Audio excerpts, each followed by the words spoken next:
Ceci est un livre audio autogénéré par Google. Chapitre 1. Qu'est-ce que l'art numérisé ? 1.1 La mémoire numérique au service de l'art. Aujourd'hui, n'importe quel internaute désireux de glaner des informations sur l'art rencontre, au gré de ses pérégrinations sur le réseau Internet, de très nombreux sites consacrés aux arts. Qu'il s'agisse de musique, d'art plastique, peinture, art graphique, notamment bande dessinée et graphare ou art graffiti, photographie d'art, sculpture, ou bien d'architecture, de théâtre ou entre autres, de cinéma, les sites d'art sont foisonnants et se sont depuis les débuts de l'Internet taillé la part du lion.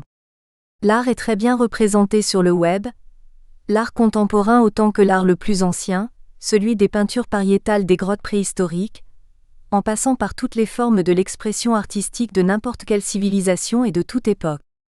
En outre, l'art numérique constitue une forme de création en expansion depuis que les artistes numériciens usent couramment d'ordinateurs et de logiciels de traitement de l'image et du son.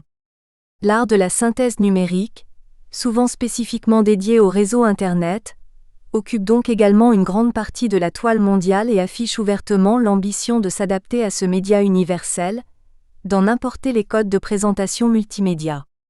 À cet égard, il ne faut pas confondre l'art numérique, dont les créations sont directement synthétisées au moyen d'algorithmes mathématiques par l'intermédiaire d'ordinateurs ou de synthétiseurs de son, avec l'art numérisé qui désigne la transposition iconique d'un objet d'art sur un support digital, au moyen de procédures de numérisation opérées soit par un scanner, soit par un photoscope numérique, soit encore par une technologie de numérisation point par point au moyen des apostrophes. Un rayon laser, comme dans le cas de la stéréolithographie par exemple, reproduction informatique d'œuvres sculptées dans les 3 dimensions physiques. Rien d'étonnant par conséquent, à ce que les sites artistiques soient aussi proliférants, puisque les variétés de la création artistique sont à la fois nombreuses, originales et en constante augmentation depuis la seconde moitié du XXe siècle. Mais si l'Internet a permis la diffusion massive des œuvres d'art sous une forme numérisée, le marché de la production de supports numériques, sous la forme de vidéos CD et DVD, a remplacé avantageusement celui des traditionnelles cassettes vidéo à enregistrement analogique, difficile à manipuler et de qualité vidéo nettement moins bonne que celle qui est propre à un vidéo CD ou un DVD-ROM de qualité numérique. L'art numérisé sur supports digitaux offre une consultation en hypertexte très fonctionnelle, de type multimédia de surcroît, puisque texte, images, musique et commentaires vocaux se voient harmonieusement combinés. L'art de toute époque apparaît sous cette perspective interactive et multimédia, comme une production vivante et parlante, et non comme un simple stock d'objets témoins d'un passé considéré à tort comme révolu. Mais l'art numérisé permet en outre une qualité d'image qui peut être quasi indéfiniment améliorée, en fonction des exigences spécifiques des utilisateurs, et en relation directe avec les technologies de numérisation, d'enregistrement et de conservation en progrès constant depuis ces dernières années. Les technologies de la numérisation font sans doute partie des technologies informatiques les plus évolutives dont profite abondamment l'art sous sa forme digitalisée. Les vidéos CD et les DVD-ROM d'art intègrent par ailleurs, outre une présentation multimédia et une consultation en hypertexte, des technologies d'image panoramique qui font varier à volonté le spectacle artistique en continu sur 360 degrés, permettant de visionner sous forme de panorama les salles entières d'un musée, du sol au plafond de la pièce dans laquelle est installée l'œuvre d'art entourée de ses voisines. La même technologie de visite virtuelle interactive et panoramique, par exemple avec QuickTime VR d'Apple ou Windows Media Player de Microsoft ou d'autres logiciels multimédia disponibles sur Internet, s'applique bien entendu à merveille à l'architecture et à la sculpture qui suppose un sujet qui tourne autour de l'objet ou parcourt des espaces architecturaux virtuels. La technologie interactive QuickTime VR, VR égale Virtual Reality, est abondamment exploitée sur le web, par les banques d'images patrimoniales et les sites de l'art mondial, comme celui qui répertorie et présente en réalité virtuelle dynamique les sites et les monuments classés patrimoine de l'humanité, par l'UNESCO, http://www.world-heritage-tour.org. L'art numérisé devient ainsi un art dynamique et réellement interactif, servant à la promotion d'une vision panoramique et pluriperspectiviste, véritablement génératrice d'intérêt pour la création artistique. On ne saurait s'en plaindre, l'art demeurant un secteur créatif assez mal connu de la moyenne de nos concitoyens, bien que multimillénaire et universel. Avec les technologies de l'information numérique, dont les progrès rapides annoncent des bouleversements novateurs dans la chaîne du traitement de l'image, et de l'image d'art en particulier, depuis son codage numérique jusqu'à ses nouveaux modes de conservation, de présentation et de reproduction, c'est à la fois le regard sur les œuvres et l'intérêt pour l'art universel qui sont portés par un souffle de renouvellement, pour le plus grand bénéfice des amateurs, des collectionneurs et des spécialistes de l'art, mais également du plus large public qui se sentait jusqu'alors peu concerné. L'art numérisé, plus que les albums et les revues d'art, est susceptible de faire entrer chacun de nous dans une logique commerciale, mais aussi esthétique, de la communication et de la diffusion des réalités artistiques, même s'il ne remplace sans doute pas complètement l'édition traditionnelle qui possède aussi ses charmes et ses avantages spécifiques. Car les sites web, les encyclopédies en ligne, les CD-ROM et DVD-ROM, ainsi que les nouveaux types de supports et de présentation numériques plus performants, notamment holographiques, sont devenus très aisément manipulables, avec des aspects ludiques qui font souvent défaut aux livres d'art traditionnels. En outre, l'interactivité multimédia de l'art numérisé, sur Internet autant que sur les mémoires mortes des supports numériques, engendre un esprit curieux, comparatif et désireux d'acquérir de l'information en réseau, de l'information vive en somme. Pratiquement tous les CD et DVD-ROM d'art renvoient par adressage direct à des sites Internet complémentaires, de type encyclopédique, qui forment pour ainsi dire le prolongement dynamique de la mémoire fixe. La toile mondiale de l'information constitue l'extension naturelle du savoir historique et des images d'art inscrites dans les microstructures binaires de la galette circulaire. Les images d'œuvres d'art sont d'abord, sous cet angle informatique, des fichiers numériques standardisés, des alignements programmés de bits 0 et 1. Mais c'est à cette condition logicielle que l'art peut entrer dans la logique séductrice, commerciale et esthétique, de la communication et de la diffusion massive. Ainsi, dès 1999 à 2000, la société américaine Lexmark, spécialisée dans la fabrication d'imprimantes, a su jouer avec beaucoup de pertinence sur le double aspect de cette logique en offrant, à l'occasion de ses ventes d'imprimantes dotées de qualités d'impression photoréalistes, des CD-ROM d'œuvres d'art des musées français et étrangers, collection Print Gallery, dont les images numérisées sont directement imprimables en grand format. Il faut souligner que Lexmark a fait alliance avec la Réunion des musées nationaux français pour réaliser cette opération commerciale, mais aussi culturelle, le label des musées de France apportant sa caution simultanément à la qualité du produit industriel et à la valeur de l'art. Fin 2003, la firme industrielle Canon adopta également ce type de promotion publicitaire en offrant un DVD-ROM d'art aux acheteurs de l'une de ses imprimantes de qualité photographique, en l'occurrence un DVD-ROM des musées du Louvre, d'Orsay et du Centre Beaubourg. Il s'agit là d'exemples ingénieux de promotion de l'art numérisé, significatifs de l'impulsion que la technologie est capable de donner à l'intérêt pour l'art, de la part du grand public. 1.2 Support et format d'image haute qualité.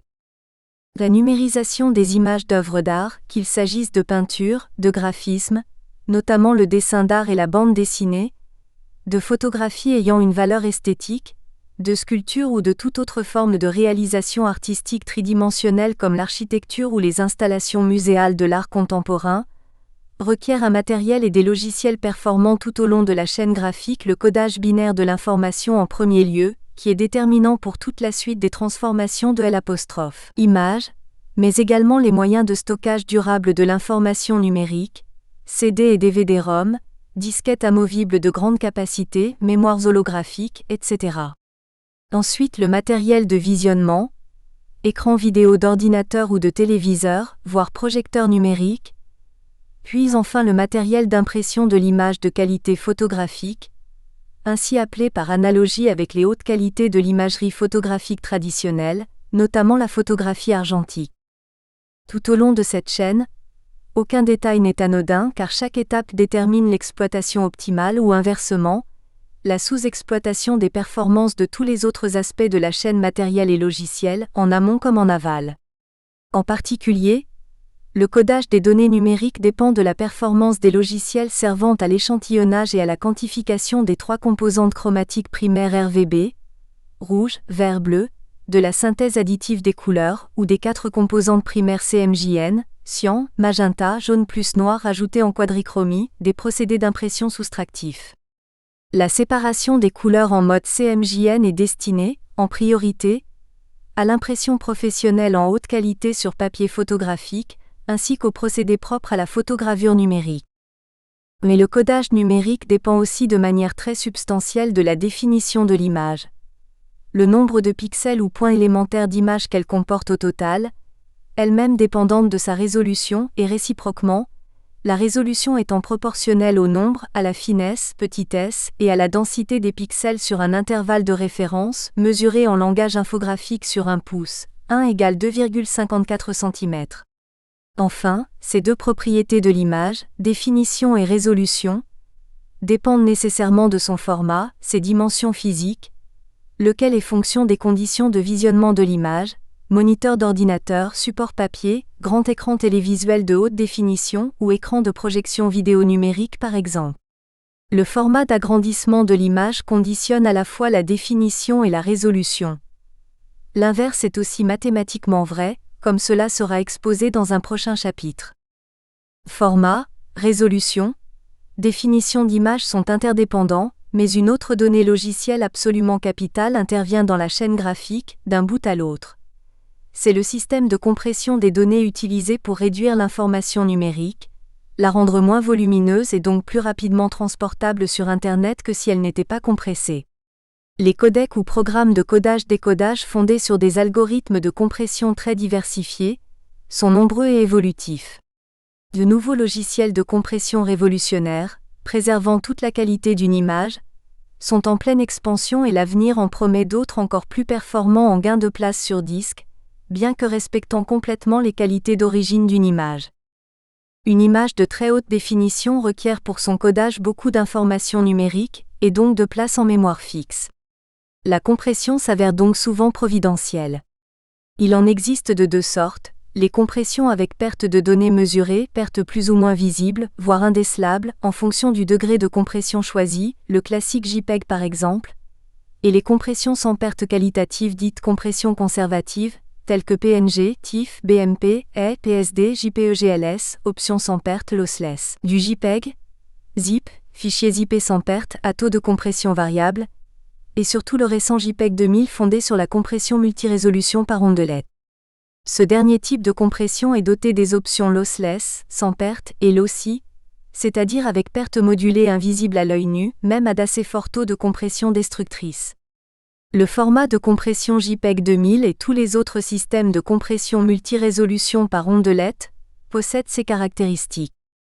Les logiciels de traitement photo numérique comportent de nombreuses options de compression, sans aucune perte qualitative ou bien, selon les besoins du traitement de l'image, avec des déperditions modérées et précisément dosées. C'est pourquoi les images d'art sont tributaires de tous les systèmes logiciels de codage et de compression, qui sont autant de filtres sélectifs de la qualité chromatique et du rendu visuel. Il faut cependant souligner que la capacité de stockage des mémoires fixes ne cesse d'augmenter, tandis que les dimensions de ces mémoires numériques continuent de décroître. Cette évolution rend désormais envisageable le stockage des images en très haute définition et sans compression, ou bien avec des compressions sans perte, moins efficaces en ce qui concerne la réduction du volume d'information, mais possédant l'avantage de préserver absolument l'intégrité des images numérisées. Enfin, les capacités de transmission des réseaux en termes de vitesse ou débit informationnel ne cessent aussi d'augmenter avec le câble optique, le satellite, l'ADSL et autres systèmes en gestation, tels le VDSL, débit d'information de 22 Mbps, la boucle locale radio, BLR, transmission par onde hertzienne, la technologie en réseau local sans fil avec la norme Wi-Fi, Wireless Fidelity, et tous autres moyens de transmission ultra rapide de communication des données sur l'Internet, dont L'. Infrastructure évolue profondément en ce sens et dessine déjà les contours de l'hyper-réseau de seconde génération, l'Internet 2. Pour exemple, le VTHD, sigle de vraiment très haut débit, réseau expérimental de France Télécom, appuyé sur la technologie du multiplexage des longueurs d'onde transmises simultanément par fibre optique, présente un modèle particulier de ce que pourrait devenir l'Internet de nouvelle génération. En conséquence, la question du volume des fichiers d'images en haute qualité et sans compression devient nettement moins problématique pour ne pas dire insignifiante quant à la diffusion de telles données sur les sites web et les serveurs FTP de transfert d'informations numérisés. D'ailleurs, en novembre 2001 déjà, des ingénieurs et chercheurs de l'Université de Washington et de Californie du Sud ont diffusé en direct sur écran vidéo numérique de grande dimension des images télévisées de très haute définition, TVHD, de l'ordre de plusieurs centaines de milliards de pixels, par le réseau Internet à haut débit utilisant la fibre optique, images transmises à la vitesse d'environ 2 gigabits par seconde. Fait étonnant, cette transmission en direct des images en haute résolution n'a nécessité aucune compression logicielle. http://www.washington.edu/hdtv Événement révélateur du fait que l'image en haute définition trouve aisément sa place désormais sur les réseaux de transmission numérique à fort débit, 2 à 10 gigabits par seconde et au-delà avec la transmission par fibre optique. Cependant, il faut bien tenir compte aussi avec réalisme des composantes très inégales de l'infrastructure informatique mondiale. Les flux d'images non comprimés, à plus de 2 gigabits par seconde sur grand écran numérique et en centaines de milliards de pixels ne sont pas encore une réalité banalisée. Aussi les logiciels de compression d'images fixes et animées, de même que les techniques de compression sonore, toujours plus efficaces, ont-ils un bel avenir, d'autant mieux qu'ils permettent de sauvegarder simultanément qualité d'origine de l'image numérisée et gain de place en mémoire informatique. Les images d'art en sont les premières bénéficiaires, au même titre que les images médicales, astronomiques ou cartographiques, parmi les catégories d'images qui exigent des systèmes de codage fidèles et en haute résolution. L'art est entré depuis de nombreuses années déjà, dans le langage des logiciels de codage binaire. Il fait partie du monde des fichiers numériques, car il adopte le langage booléen des ordinateurs. Aussi est-il indispensable de comprendre cette généralisation du numérique, pour connaître les possibilités actuelles et futures, qui s'annoncent déjà résolument, des moyens matériels et logiciels de codage numérique des images d'art. Le développement accéléré des capacités de stockage d'informations, plusieurs gigaoctets ou téraoctets, au moyen de supports optoélectroniques ou holographiques toujours plus miniaturisés, n'est pas la moindre des avancées technologiques dont l'art est susceptible de profiter rapidement. Plus la quantité d'informations stockables sur un support numérique devient importante, plus les images d'art disponibles en réseau ou sur mémoire fixe seront à la fois nombreuses et de haute qualité, la numérisation ne reculant plus devant les résolutions très élevées ni devant le codage chromatique le plus fin possible. Une autre conséquence de ces nouvelles perspectives qualitatives consiste dans la multiplication des banques de données d'images d'art, privées ou institutionnelles, très utiles aux historiens d'art, aux esthéticiens et en général à toutes les catégories de personnes souhaitant disposer d'images d'œuvres d'art, à titre professionnel ou personnel, les collectionneurs tout autant que les amateurs, désireux de mieux connaître les œuvres du patrimoine mondial ou même celles, insoupçonnées, d'un artiste local ou d'un groupe d'artistes expérimentaux. La mise en réseau de ces banques de données offre un avantage culturel général autant que spécifiquement professionnel, qui est devenu très vite indispensable, notamment aux historiens, esthéticiens, experts, collectionneurs et artistes, même si le contact visuel avec les œuvres originales constitue évidemment une source d'expérience esthétique dont on ne peut souvent se dispenser. Bien entendu, les grandes institutions telles que le Bildarchiv Photo Marburg, http://www.photomarburg.de// n'ont pas attendu les moyens technologiques puissants d'aujourd'hui pour constituer une superbe banque de données d'images d'œuvres et de documents écrits sur l'art, consultables et achetables sur Internet, destinés par vocation aux chercheurs en histoire de l'art et en esthétique, mais aussi aux professions et particuliers intéressés par les questions artistiques. Cet institut universitaire fondé en 1913 s'est modernisé en créant tout d'abord des microfiches photographiques de ses collections de photographies d'art et d'architecture, en 1976, puis en recourant vers le milieu des années 1980 à la scannérisation en résolution assez élevée pour l'époque, de l'ordre de 2 millions de pixels de photographies et de diapositives couleurs et monochromes, avec le concours des stations graphiques des IBM. Le nombre de couleurs discernables par le système et reproductibles sur un moniteur était aussi très inférieur à ce qu'il est devenu aujourd'hui, mais exploitable néanmoins pour les recherches en histoire de l'art et pour la création de corpus iconographiques intégrés au sein de bases documentaires. Les reproductions digitalisées d'œuvres artistiques sont, depuis cette époque, de qualité très supérieure, et les moyens de stockage et de catalogage des pièces répertoriées beaucoup plus puissants.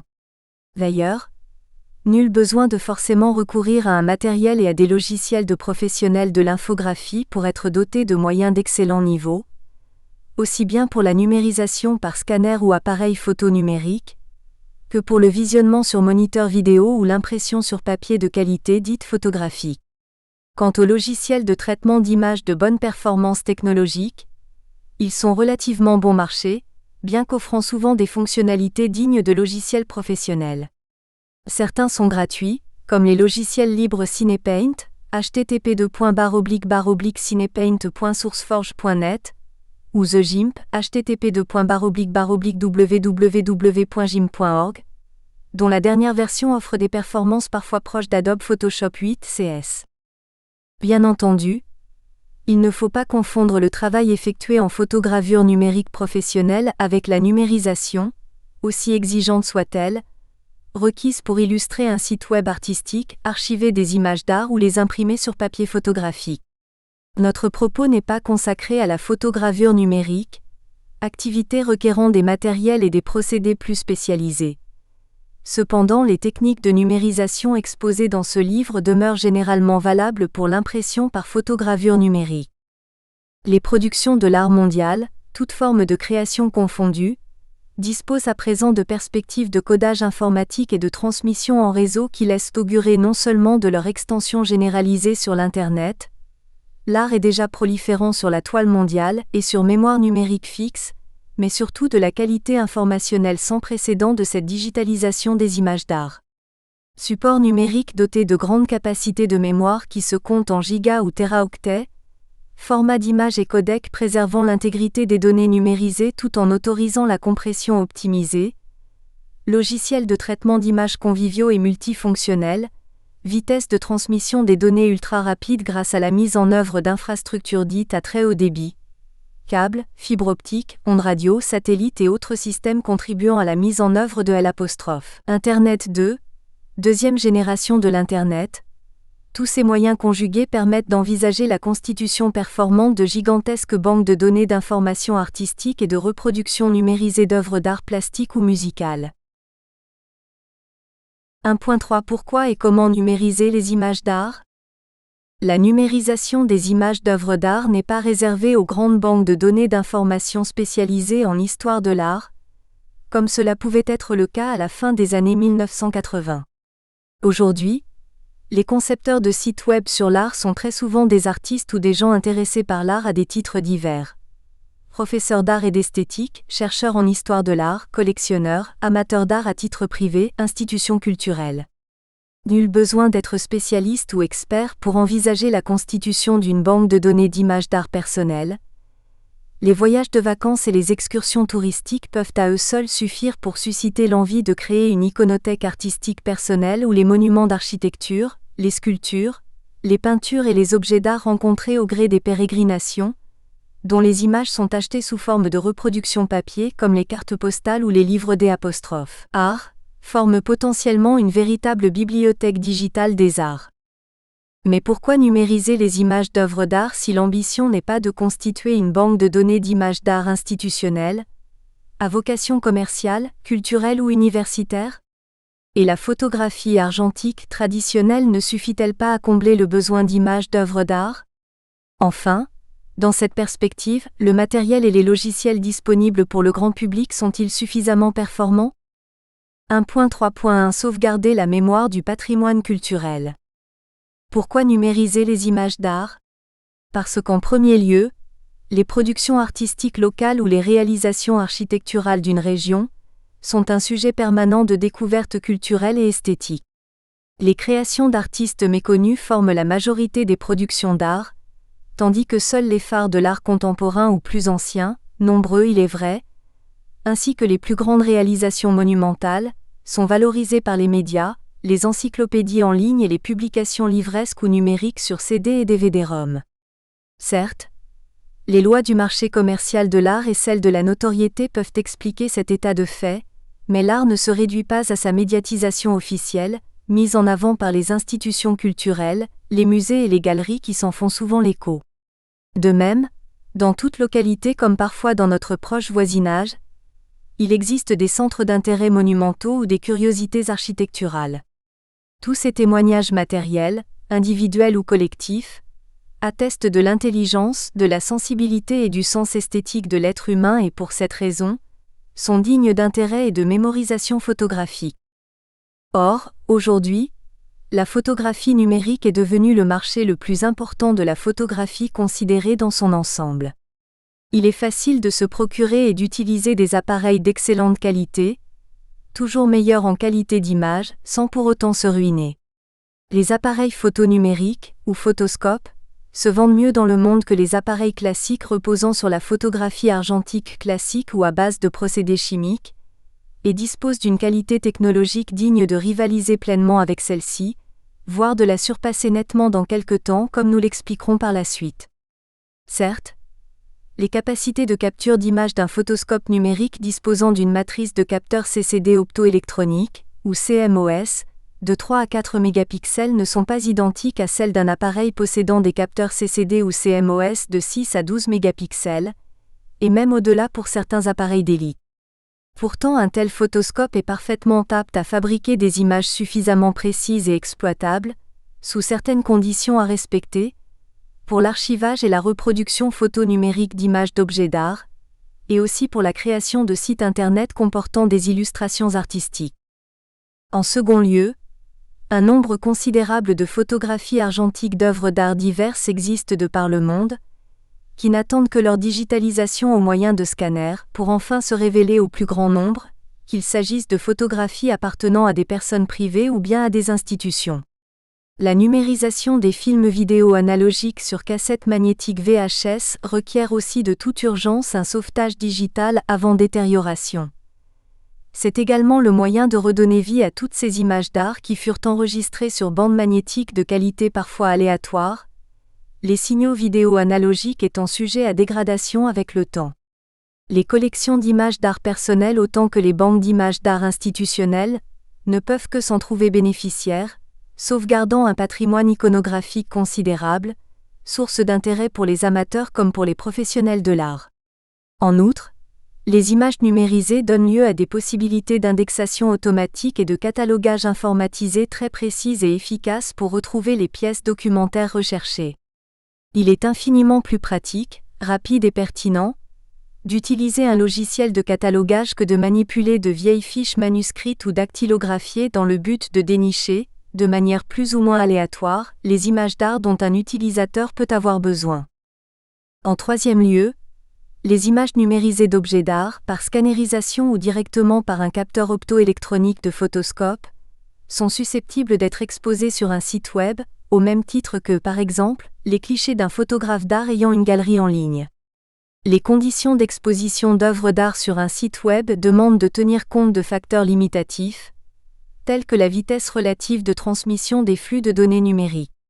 Cependant, l'amélioration constante des performances technologiques du réseau laisse déjà largement percevoir que les moyens de stockage, de numérisation, de compression, d'affichage sur moniteur, de transmission et d'impression des reproductions d'art sont en voie d'optimisation rapide, de telle sorte que les technologies pour l'heure les plus innovantes doivent être largement employées, en anticipant même la pleine exploitation qui en sera faite par la suite. Contrairement aux conseils frileux et minimalistes, que donnent souvent les ouvrages généralistes sur les questions relatives à la photonumérisation, il ne faut pas, me semble-t-il, hésiter à regarder avec plus d'ambition, et surtout à utiliser, les technologies matérielles et logicielles les plus innovantes. Car c'est une telle impulsion novatrice qui active le progrès technoscientifique en matière de numérisation d'art, comme en d'autres domaines relatifs aux technologies de l'information. L'exigence qualitative de la part du plus grand nombre de personnes suscite la créativité, et donc l'émergence de technologies plus performantes à chaque étape de l'évolution scientifique de l'humanité.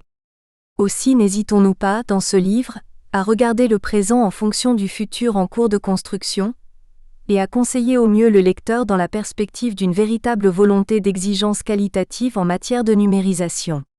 C'est bien la moindre des choses d'ailleurs, concernant le domaine de l'art qui œuvre dans un univers où règne, par définition, le souci du qualitatif et l'intention esthétique. 1.3.2 La photographie argentique, est-elle périmée ? Depuis l'invention de la photographie en 1816 par Nicéphore Niepce, les collections d'images d'œuvres d'art se sont multipliées, surtout depuis les premières missions héliographiques ou photographiques dans la terminologie moderne qui partirent en Égypte vers 1839 à 1840. La photographie argentique a connu depuis cette époque un succès croissant. Elle a bien servi la cause de l'histoire des arts mondiaux en alimentant les banques d'images spécialisées. Cette glorieuse tradition de la photochimie est-elle en voie d'élimination drastique par la photographie numérique ? À vrai dire, il faut reconnaître que le support photochimique traditionnel souffre de limites de durabilité et se dégrade plus ou moins vite, d'où la nécessité de numériser ces photographies anciennes avant qu'elles ne deviennent trop évanescentes.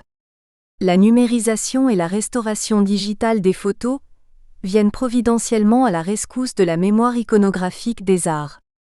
D'où aussi l'idée de procéder à la photographie numérique directe des objets et œuvres d'art de toute nature, afin d'en conserver immédiatement la matrice binaire indéfiniment reproductible sans variation ni altération.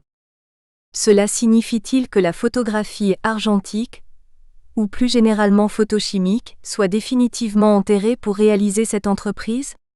Rien n'est moins sûr pour l'instant, car les très hautes définitions et les résolutions élevées d'une émulsion inversible de grains ultra fins et peu sensibles par conséquent, telle une diapositive Kodachrome de 25 à 64 ISO, surpassent largement celle des appareils numériques possédant des capteurs de 6 à 10 mégapixels.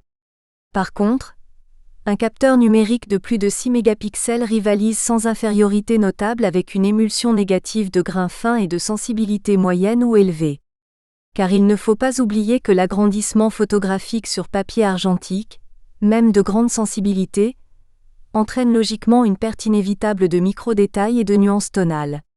Aussi, la photographie numérique présente-t-elle l'avantage de l'immédiateté et de l'inaltérabilité des informations qu'elle recèle dans ses mémoires, sans que la différence avec un agrandissement photochimique soit remarquable, jusqu'à un certain format d'agrandissement toutefois. Ces questions importantes seront évoquées dans un chapitre ultérieur. Il existe cependant une façon de rivaliser avec une diapositive de haute résolution et définition. C'est en numérisant une émulsion négative de grains fins en très haute résolution, puis en la comprimant au moyen d'un logiciel de compression sans perte ou avec perte invisible à l'œil nu, seul le compte-fils du photographe étant capable de détecter les oblitérations de l'information originelle. La même opération peut être réalisée avec une émulsion inversible, diapositive, mais le problème, pour l'instant, réside dans l'énorme quantité d'informations nécessaires pour préserver exhaustivement sa qualité chromatique. Là encore, il est démontrable que cette volonté d'exhaustivité n'est pas absolument nécessaire, en raison des effets d'agrandissement de l'image sur support papier et sur écran TV ou de projecteur vidéo numérique. La photographie traditionnelle est-elle donc condamnée pour l'archivage et la présentation des images d'art ? En partie seulement pour l'instant, tant que les capteurs et les artifices logiciels n'atteindront pas encore des niveaux de finesse équivalents à ceux d'une émulsion inversible à grains ultra fins. Mais c'est sans doute un faux problème. Quant aux photoscopes atteignant 6 à 12 mégapixels, jusqu'à un certain format d'agrandissement des images obtenues par leur intermédiaire, ils rivalisent sans réserve avec la photographie argentique, et obtiennent même très fréquemment de meilleurs résultats en netteté et en précision de calcul des valeurs chromatiques et lumineuses. Enfin, les photoscopes de 4 à moins de 6 mégapixels réalisent des performances excellentes en matière de rendu des surfaces, des textures, des détails et des couleurs, mais jusqu'à un certain facteur d'agrandissement inférieur à celui rendu possible par les capteurs CCD ou CMOS les plus denses en nombre de pixels, 6 à 12 millions de photosites. De toute façon, c'est toujours la claire définition du but de la numérisation qui dicte les meilleures conditions à mettre en œuvre. Images d'art sur le web, sur un CD-ROM ou un DVD-ROM? Projection vidéo numérique sur écran toilé? Ou affichage sur écran vidéo de téléviseur? Impression papier de grand format? Photogravure numérique pour des albums d'art? Archivage en haute définition numérique pour des usages variés? Bref, photographie argentique et photographie numérique se complémentent mais ne s'excluent pas, pour le moment. Car les progrès constants des capteurs sensibles de photoscope et surtout ceux des scanners, domestiques et surtout professionnels, laissent déjà voir sans ambiguïté une réelle équivalence entre les deux modes de saisie photographique. Le numérique représente bien à court terme la voie ou la destination définitive de l'argentique. Raison supplémentaire pour exploiter au mieux et comprendre les motifs fondamentaux de cette transformation inéluctable qui s'amplifie de manière continue. 1.3.3 Matériel et logiciel de photonumérisation. Les différences de capacité technique existant entre logiciels de traitement photo numérique professionnel et logiciels pour amateurs ou grand public se sont très nettement estompées durant ces dernières années, tout au moins en ce qui concerne les logiciels de haut de gamme. En outre, certains logiciels d'image numérique innovants sont gratuits, disponibles sur Internet par téléchargement. C'est le cas des logiciels libres The GIMP, http://www.gimp.org, et Cinepaint, http://cinepaint.sourceforge.net, dont les professionnels de PAO et les artistes photonumériciens disent qu'ils rivalisent sous certains angles avec Photoshop 8, CS.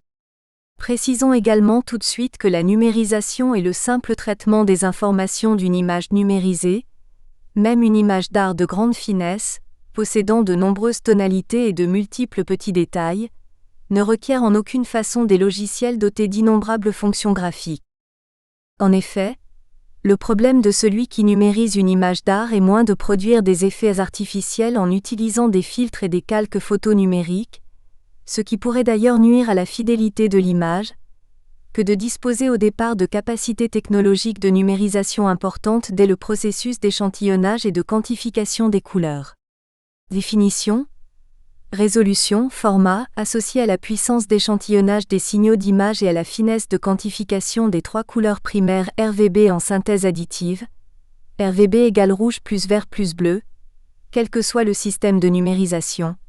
Appareil photo numérique ou scanner, forment les 5 données de base pour permettre d'évaluer la qualité d'une numérisation. De plus, ces 5 paramètres de base se révèlent complètement interdépendants pour la production matricielle de l'image, son stockage digital, sa diffusion en réseau et ses modes de représentation analogiques sur moniteur vidéo ou impression photographique par exemple. Les logiciels photonumériques interviennent en aval de la mise en œuvre des dispositifs de numérisation, et par conséquent ils sont souvent utilisés pour rectifier des défaillances possibles de ces dispositifs. Il faut cependant savoir qu'une médiocre numérisation ne sera jamais rectifiée pleinement par un logiciel photonumérique, aussi performant soit-il, tel Photoshop 8, CS. Un tel logiciel doté de multiples fonctionnalités correctrices, retouche du contraste, de la dynamique des valeurs tonales ou de l'équilibre chromatique, sélection de zones d'image, recadrage, etc., ne peut exercer sa pleine efficacité qu'à partir de numérisation initiale contenant toute l'information nécessaire. Heureusement, la qualité des numérisations et celle des systèmes de compression d'informations mis en œuvre à partir de scanners et d'appareils photonumériques atteignent des niveaux techniques très exigeants qui conviennent parfaitement à la numérisation des images d'art, dont les propriétés chromatiques laissent peu de place à des concessions relatives aux 5 paramètres fondamentaux de la numérisation évoqués ci-dessus.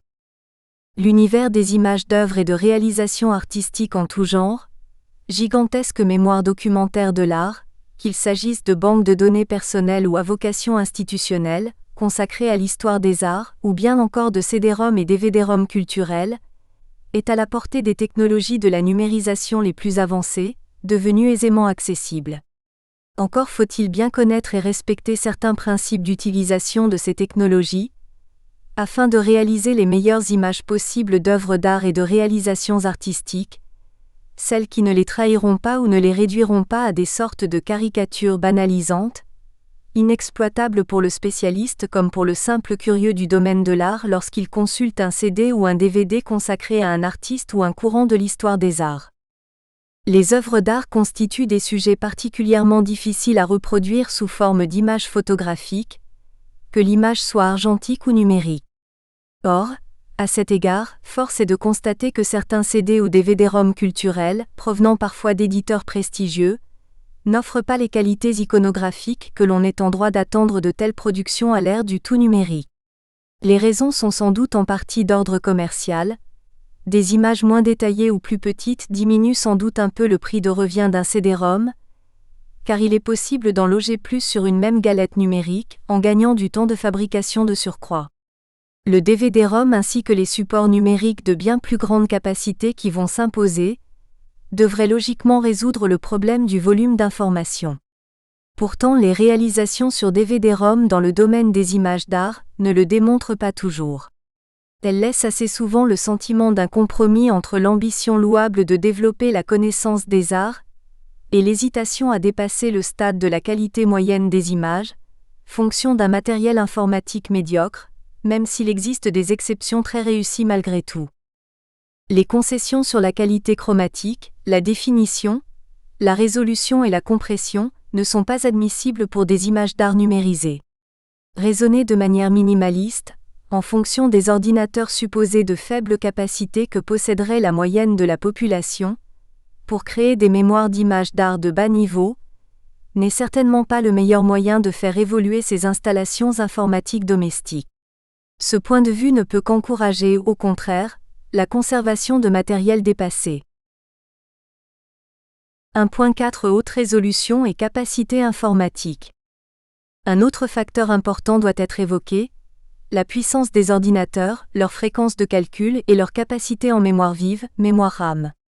Il est évident que pour traiter des images en haute résolution et de grande qualité chromatique, des photographies d'art en particulier, il convient de disposer d'un ordinateur assez rapide doté d'une fréquence de calcul d'au moins 2,5 GHz, permettant d'effectuer les opérations de numérisation en un temps aussi réduit que possible, surtout si l'on désire numériser en chaîne de nombreuses images.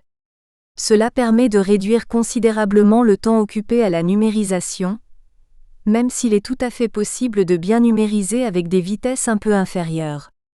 Or, les ordinateurs domestiques possèdent des microprocesseurs qui montent régulièrement en puissance et atteignent couramment 2,5 à 4 GHz. À cet égard, la différence entre les microprocesseurs d'ordinateurs personnels et ceux des stations graphiques professionnelles ne cesse de s'atténuer. Il s'avère surtout indispensable de disposer d'une mémoire vive RAM minimale de 512 mégaoctets, et même dans certains cas d'au moins 1 gigaoctet, pour obtenir plus de confort quand les traitements d'images sont complexes, les images grandes et très détaillées, ou bien tout particulièrement lorsqu'on travaille avec des fichiers en 48 bits RVB, 64 bits CMJN par pixel, ou mieux encore, en mode de codage HDR à très haute dynamique, High Dynamic Range, en utilisant le calcul des valeurs en virgule flottante. C'est pourquoi la mémoire RAM est autant, sinon plus importante encore, que la fréquence du microprocesseur. Tout traitement d'image possédant une haute dynamique et une résolution élevée réclame une grande quantité de mémoire vive. Une capacité minimale de 512 mégaoctets de mémoire vive, extensible jusqu'à 1 gigaoctet, permet d'accélérer notablement les traitements photonumériques. Le prix des barrettes de mémoire RAM ayant beaucoup diminué depuis quelques années, il est donc conseillé d'installer une quantité maximale de mémoire vive. Il convient également de coupler le mieux possible la rapidité du microprocesseur et la grande capacité de mémoire vive, car dans les cas où les traitements photonumériques exigent une énorme quantité de mémoire RAM, cela signifie aussi qu'ils exigent une fréquence élevée de l'horloge du système informatique. Un ordinateur de fréquence de calcul insuffisante ne permet pas d'exploiter pleinement la capacité de traitement dont est capable la mémoire vive, aussi importante soit-elle. Le problème de la mémoire morte ou réinscriptible est très nettement relativisé aujourd'hui, puisque les disques durs d'ordinateurs gagnent chaque année en nombre de gigaoctets égaux. Ils offrent couramment de 100 à 200 gigaoctets, avec une perspective à court terme de 500 gigaoctets, et même de 1 téraoctet. 1 téraoctet égale 1000 gigaoctets grâce aux mémoires holographiques. D'autre part, il existe de nombreuses formes de mémoire réinscriptibles complémentaires, sous forme de disques amovibles, de CD-ROM et de DVD-ROM, y compris des DVD-ROM de capacité très élevée, atteignant celles fournies par le disque dur installé sur l'ordinateur. Sans parler, bien entendu, des traditionnelles disquettes de faible capacité, 1,44 mégaoctets, mais qui peuvent suffire dans les cas où l'information est peu volumineuse. Ce n'est évidemment pas le cas pour les images en haute résolution et définition, à moins de les réduire drastiquement par compression logicielle, au format JPEG avec fort taux de compression destructeur par exemple.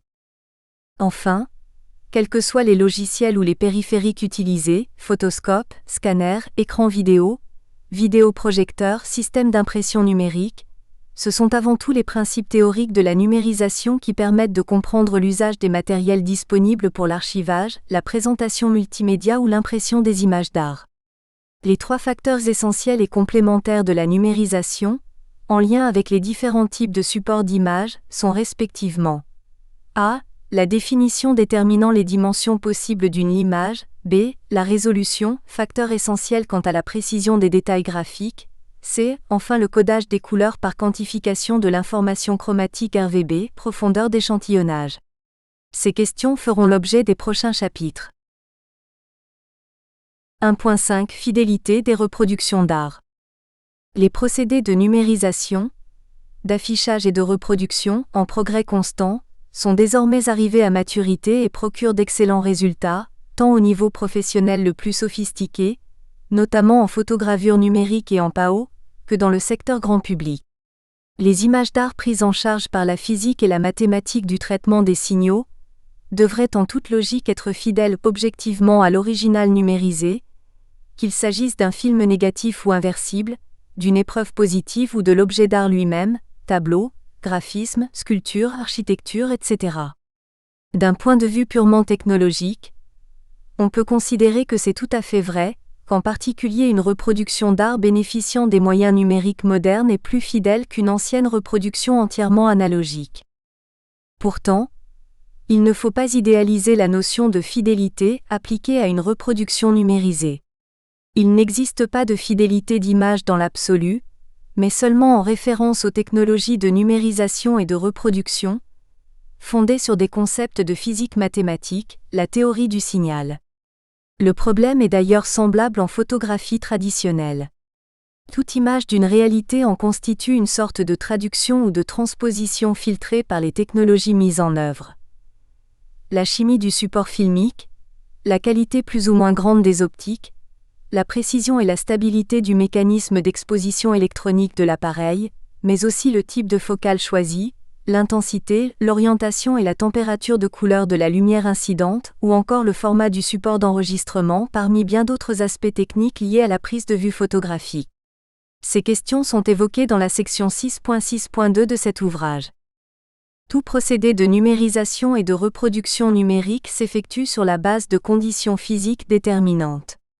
Un capteur numérique, tout comme un film argentique, réagit aux conditions de l'environnement lumineux dans lequel l'objet a été capté. Toujours perfectible, il possède ses qualités et ses limites. Un scanner grand public, même haut de gamme, n'a rien à voir avec un scanner professionnel à tambour dont la qualité optique et la précision sont optimales.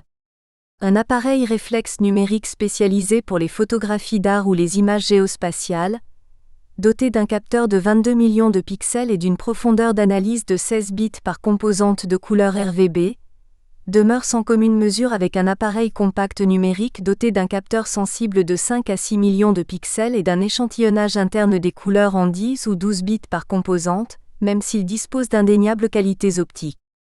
De même, reproduire une image d'art avec une imprimante à jet d'encre dotée d'une haute résolution photoréaliste n'est pourtant pas identique au fait d'utiliser un matériel de photogravure numérique réservé aux chromistes professionnels. La qualité des supports papier joue également un rôle considérable, tout comme la résolution et le contraste des systèmes d'affichage vidéo numérique. Encodée en un type de fichier numérique particulier, l'image d'art doit intégrer de multiples contraintes technologiques, celle de la compression, variable selon les formats d'image numérique, celle de la profondeur d'analyse des couleurs ou de l'échelle des valeurs de gris, celle de l'espace de couleur de référence du système de capture, celle du gamut du système d'affichage et de reproduction, leur calibration étant déterminante, ou encore celle de l'espace colorimétrique de travail au sein du logiciel d'imagerie. Sans oublier, entre autres, les contraintes liées à la définition, à la résolution ou au format d'impression, ni l'influence cruciale qu'ont les retouches logicielles du contraste, de la luminosité et des valeurs chromatiques. Dans cette chaîne des contraintes complémentaires qui structurent l'image, la notion de fidélité constitue un compromis subtil et complexe, que seul l'œil humain est capable d'apprécier subjectivement comme étant satisfaisant dans une situation d'observation déterminée. À travers cet enchevêtrement de données techniques solidaires, il ne s'agit pas de dire ce qu'est dans l'absolu la véritable fidélité d'une numérisation d'images d'art, mais plutôt de définir à quelles conditions, indissociablement physiques et psychovisuelles, une numérisation pourra être considérée comme pleinement satisfaisante dans un contexte d'affichage ou de reproduction particulier. À cet égard, la majorité des matériels et des logiciels grand public sont parfaitement aptes à produire des numérisations et des reproductions fidèles à l'original pris pour référence. Un scanner à tambour professionnel de très haute résolution, Photoshop 8, CS ou un système de calibration d'écran sophistiqué et onéreux, ne sont nullement indispensables pour créer d'excellentes numérisations et reproductions d'images artistiques sur écran vidéo ou sur papier photographique de très haute qualité. Bien entendu, dans certains cas difficiles, un logiciel polyfonctionnel comme Photoshop 8 CS facilitera les tâches d'amélioration de l'image, mais il en existe bon nombre d'autres, parfois gratuits, qui peuvent rendre des services analogues tout aussi performants en vue de l'archivage et de la reproduction d'art, à condition toutefois d'exploiter judicieusement leurs nombreuses fonctions de retouche. En définitive, la perception humaine doit, en toutes circonstances, demeurer le système d'évaluation de référence, notamment dans le cas des images d'œuvres d'art qui détiennent une valeur esthétique et symbolique particulière. L'œil humain possède une capacité exceptionnelle de comparaison des formes et des couleurs. Pourvu d'une mémoire dynamique comparable à une vaste bibliothèque de couleurs et de valeurs lumineuses, le système perceptif constitue le recours le plus objectif en matière de conformité des reproductions à des couleurs prises comme référence. C'est pourquoi la notion de fidélité du rendu d'une reproduction numérique, synonyme, en théorie, d'objectivité parfaite de la traduction des teintes, n'a finalement qu'une signification toute relative. Car il faut garder à l'esprit que tous les systèmes de numérisation, de calibration colorimétrique et de reproduction, par les procédures mathématiques qu'ils appliquent, agissent comme des systèmes de transposition optique et psychovisuelle des couleurs physiques, par équivalence perceptive. La notion de réalité appliquée à la couleur n'est pas définissable seulement en référence à un système de mesure physique, longueur d'onde et réaction chimique de la matière au rayonnement lumineux. Chapitre 2. Pixel et définition d'image. 2.1 Le pixel, unité de base de l'image numérique. L'opération de numérisation d'un objet d'art ou d'une photographie argentique de ce même objet, tirage photographique sur papier, film négatif ou film inversible, consiste invariablement à les traduire en un alignement de points élémentaires. Plus ou moins fins et plus ou moins denses, les pixels, formant une matrice rectangulaire de microcellules photosensibles carrées, de dimensions variables, quelques microns carrés. En réalité, le mot point n'a pas, rigoureusement parlant, le sens immatériel ou formel qu'il a en géométrie pure. Il est employé seulement de manière analogique. C'est pourquoi le mot pixel, abréviation de l'anglais picture element, convient mieux pour désigner l'élément de base de l'image numérique.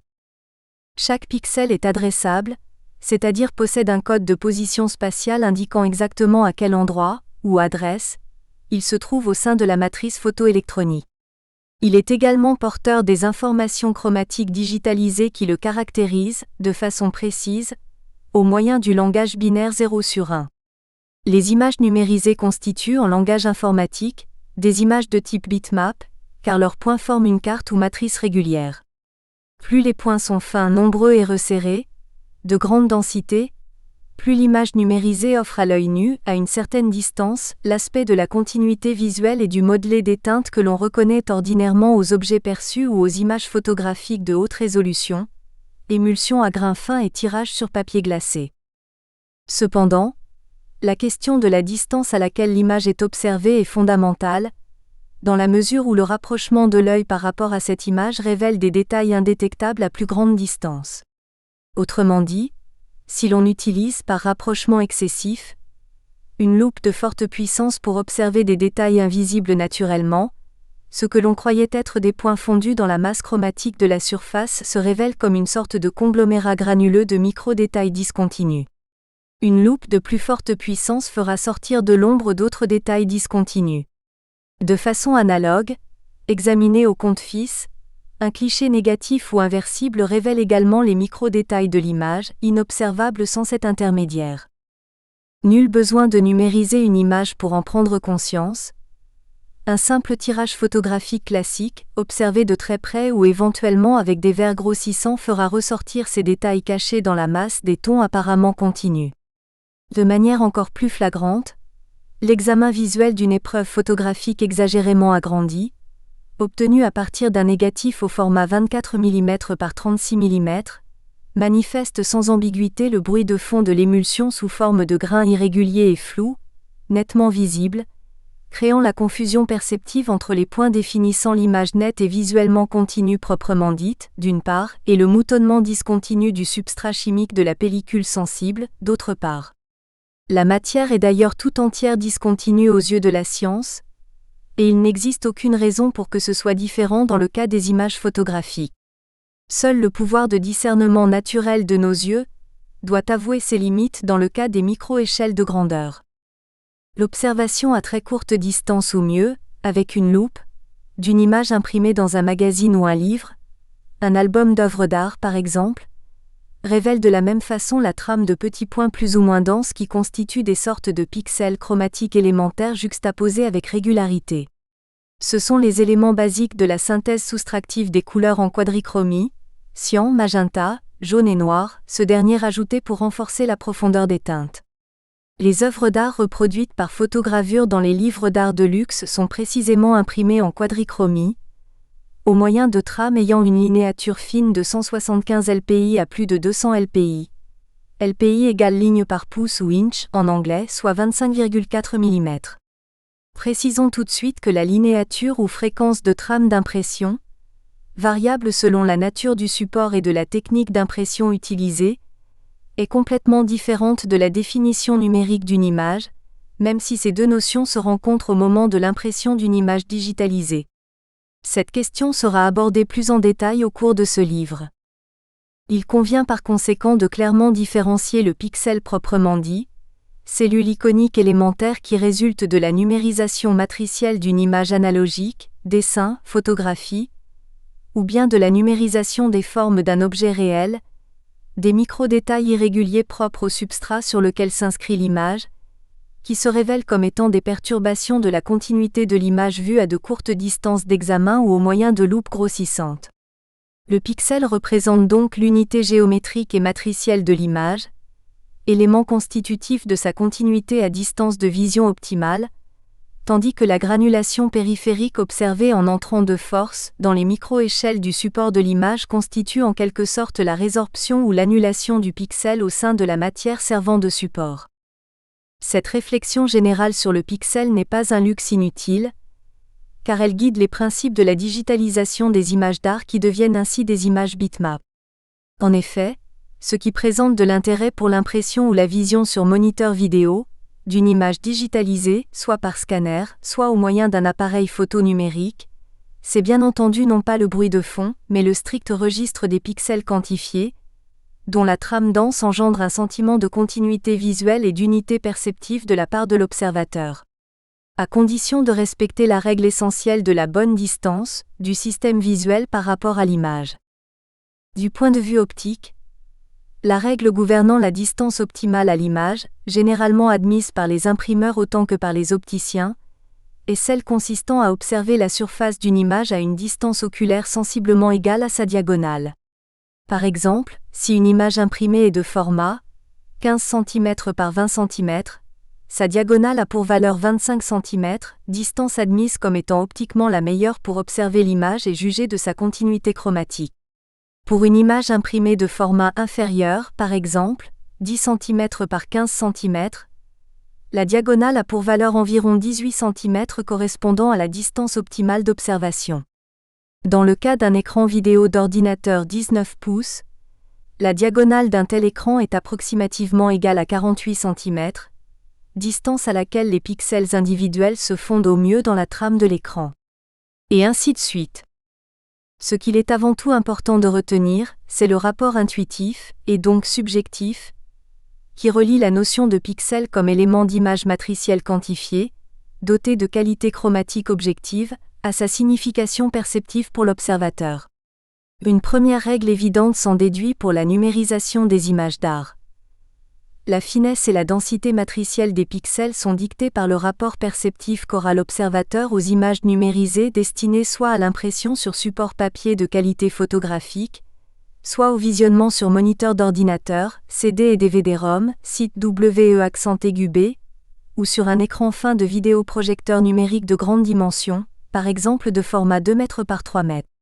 Mais dans certains cas, il s'agit de prévoir ces trois types d'usages à la fois, ou tout au moins les deux premiers, ce qui suppose deux types de numérisation, voire plusieurs si des formats variés d'impression sont envisagés, avec un nombre de pixels différents pour une même image de base. 2.2 Définition, comparaison entre pixels et grains photochimiques. 2.2.1 Définition argentique, définition numérique. La définition est le nombre total de pixels ou cellules photoréceptrices, encore appelées photosites, constitutif de la trame bitmap quantifiée qui détermine la finesse chromatique de l'image, la continuité visuelle de ses détails et son modelé, quand elle est observée à la distance optimale dépendant de son format. Ces pixels carrés sont de très petites dimensions, variables selon la structure en constante évolution des capteurs numériques des scanners et des photoscopes. Les photosites des appareils de numérisation récents, scanners, photoscopes, dos numériques pour appareils réflexes, possèdent une dimension variable de quelques microns carrés, de l'ordre de 5 micromètres par 5 micromètres à 9 micromètres par 9 micromètres, et leur dimension moyenne décroît en fonction des progrès réalisés dans le champ des nanotechnologies, tandis qu'inversement leur sensibilité s'accroît graduellement. Il est instructif à cet égard de comparer l'unité sensible élémentaire de l'image numérique ou pixel et le grain constitutif d'un classique cliché photographique obtenu par le moyen d'un procédé chimique. En effet, il n'y a pas une stricte équivalence entre les deux registres, car seul le grain porteur d'informations chromatiques est utile et nécessaire pour évaluer la quantité d'informations que recèle une image photographique traditionnelle. Dans une émulsion photochimique, qu'elle soit de type argentique ou non, l'information utile, réelle, est parasitée de manière généralement invisible par du bruit de fond micromoléculaire, tandis que sur un capteur électronique chaque pixel sans exception est porteur d'informations chromatiques. Sur un négatif photographique ou une diapositive en couleur, des mesures physiques de nature essentiellement statistique permettent d'évaluer le nombre de points ou grains effectivement porteurs d'informations chromatiques, globalement équivalent aux pixels d'un capteur électronique. Pour une diapositive à grains fins en couleur, de l'ordre de 50 à 60 ISO environ, de format 24 mm par 36 mm, l'évaluation numérique brute effectuée par comparaison avec un capteur d'appareil photo numérique permet d'estimer à environ 25 ou 30 millions de pixels la surface sensible réellement porteuse d'informations chromatiques. En outre, la dimension de chacun de ces grains photo-argentiques est estimée à environ 1 micron carré, 1 micromètre par 1 micromètre, donc relativement plus petite pour l'instant que celle d'un pixel numérique. Pour un négatif photochimique à grains fins de sensibilité analogue, le nombre de points est inférieur, 15 à 20 millions de pixels pour un film de 50 à 100 ISO au format 24 mm par 36 mm. Si le grain de l'émulsion est plus grossier et donc le film beaucoup plus sensible, 400 à 600 ISO par exemple, le nombre de points porteurs d'informations, réellement utiles à la définition de l'image, peut être très inférieur à 15 millions de points, entre 10 et 15 millions environ. On peut donc constater à la lecture de ces données chiffrées, bien qu'approximatives, qu'un capteur d'appareil photo numérique conçu pour la commercialisation la plus large reste en deçà des capacités de mémorisation d'une émulsion de très haute qualité tel un film inversible de diapositive de faible sensibilité dont les grains fins sont très denses. Cependant, il existe certains exemplaires de capteurs numériques de très haute définition, À finalité professionnelle ou expérimentale, astronomie, observation satellitaire, cartographie ou reproduction d'images d'art, notamment, qui tendent régulièrement vers une capacité excédant nettement 20 millions de pixels. Ainsi, certains dos numériques adaptables sur des appareils réflexes atteignent actuellement plus de 22 mégapixels, comme le capteur numérique KF22000CE fabriqué par Kodak en collaboration avec Sinar, qui atteint une capacité de quasi 22,2 mégapixels, 4080 x 5440 pixels. D'autres dos numériques présentent des caractéristiques analogues, notamment, parmi les plus prestigieux, le Leaf Valeo 22 et l'Imacon Express 132C, capteur CCD de 22 millions de pixels, fichier de données brutes. Nous espérons que vous avez apprécié cet aperçu. Pour continuer à écouter ce livre audio sur Google Play Livres, utilisez le lien dans la description de la vidéo.